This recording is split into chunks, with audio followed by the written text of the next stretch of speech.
Good morning, Kings. Welcome to the channel. My name is Jesse. I'm a student of apologetics. Today, in honor of Christmas, we are going to answer the question, why did Jesus come as a human?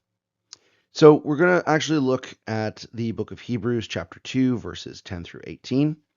And that text actually reveals why Jesus had to be fully human. In order to start, we're just going to read through the text, upload it through our minds, and then we're going to explain it a little bit afterwards. So, Hebrews 2, 10 through 18. In bringing many sons and daughters to glory, it was fitting that God, for whom and through whom everything exists, should make the pioneer of their salvation perfect through what he suffered.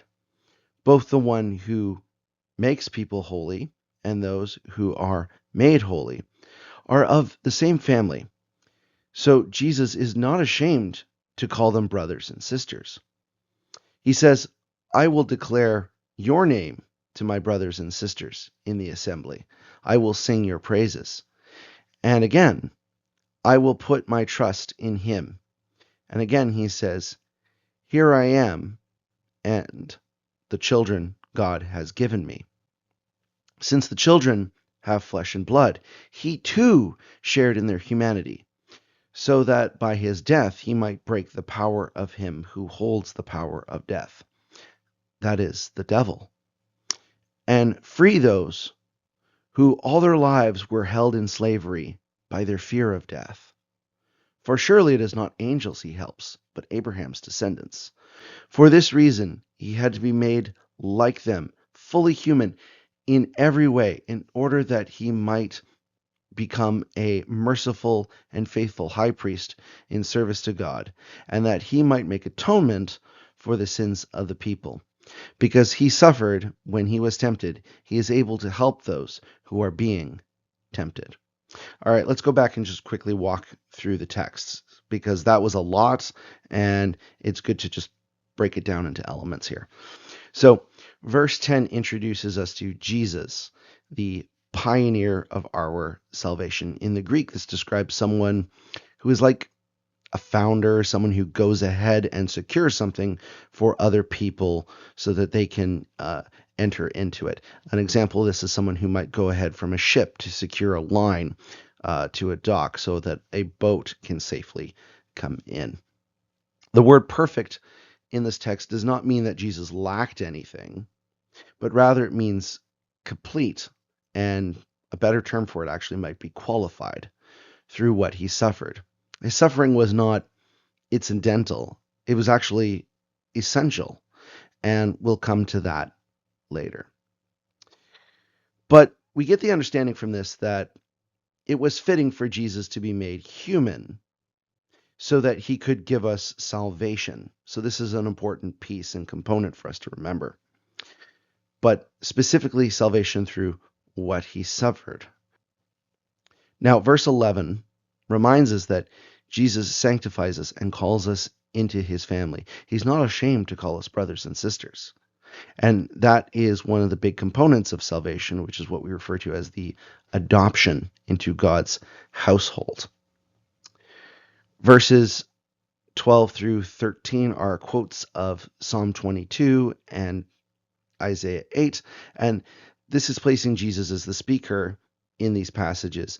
And he's praising God in the assembly, that he trusted him through all the suffering that he went through, and reminding us that the ultimate plan of salvation is the adoption into Christ's family.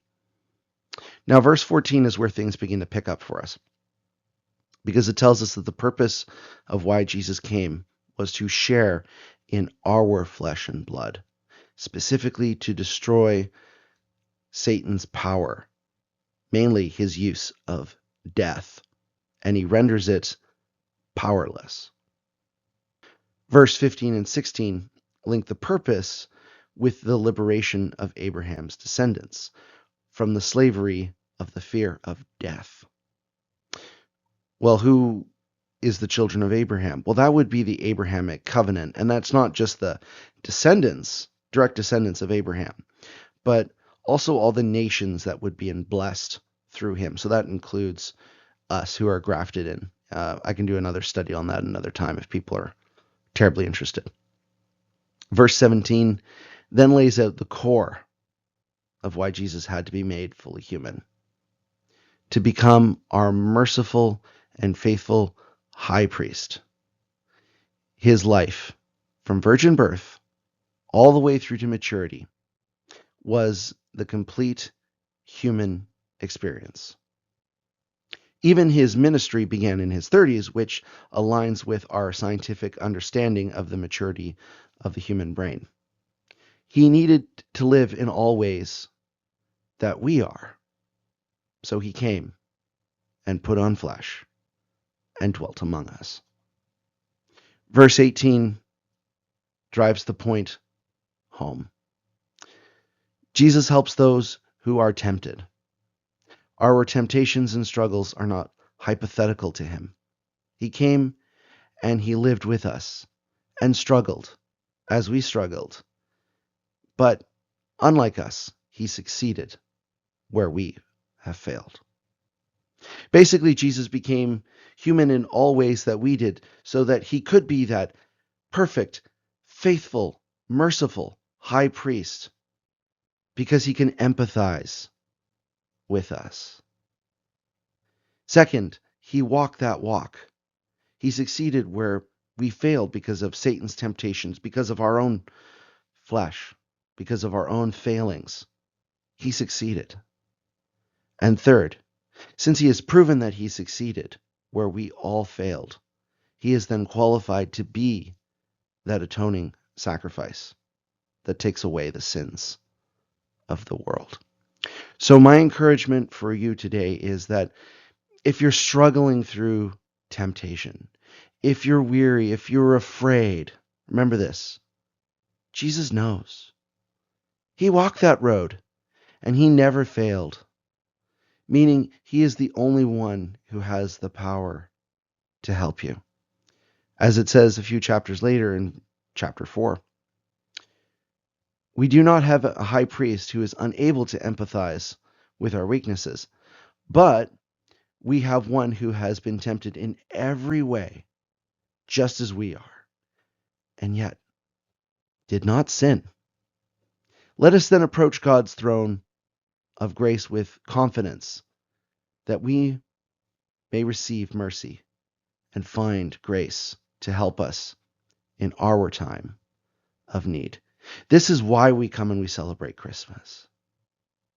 Because Jesus, in the very nature of God, became human as we are, took on the form of a servant, humbled himself, and gave the obedience that we've failed to do, and did so unto death, even death on a cross, for us. So when we fail because of our weaknesses, because of our fears, because of our heartaches, because of our pain, because of our suffering, we can take comfort that Christ never did. He won that battle for us. And that pitched battle, won for you and me on the cross of Calvary, started with the birth of a little boy in a manger, in whom we celebrate every December the 25th. And that is why Christ came. It is the reason for the season. It's because he loves you. God bless you, kings, and have a Merry Christmas.